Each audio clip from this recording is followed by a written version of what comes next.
we were told when GMOs hit the market that this was going to help the world population. We were going to be able to grow crops in places that we hadn't been able to, or more effectively anyway, and increase yields so people wouldn't be hungry. That was one of the big selling points. Has there been any reality to that over the quarter century that they've been around? We now know that it's not something that's going to feed the world. The United Nations and the World Health Organization and others have created a report called the ISTAT report a number of years ago, which said GMOs basically have nothing to offer to feed the hungry world, eradicate poverty, or create sustainable agriculture. It totally rejected out of hand for the current generation. It actually does not increase yield on average. In some cases, it reduces yield. And so if there is an increased yield, it's just in a very, very small number of crops, and it's in one case 0.3% increase per year, 0.3%. Whereas agroecological practices, which is what the report recommended, can double yields in developing countries. And the GMO crops concentrate the power in corporate hands. It eliminates biodiversity. It increases the use of toxic herbicides. It destroys the soil, microbiota, et cetera, et cetera, et cetera.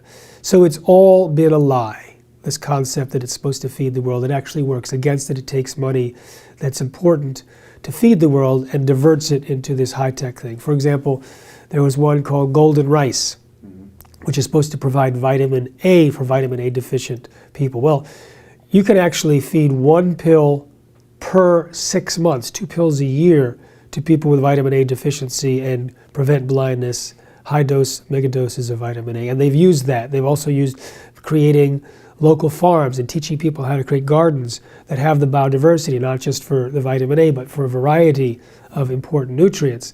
It's been so effective in other ways to combat it that it was taken off of a severe list because concerted efforts have been done to clear that up.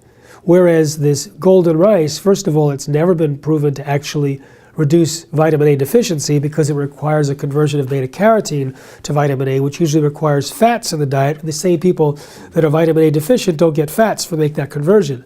Second of all, the process of genetic engineering causes all potential side effects, so it might be more dangerous than the vitamin A deficiency that it's supposed to cure.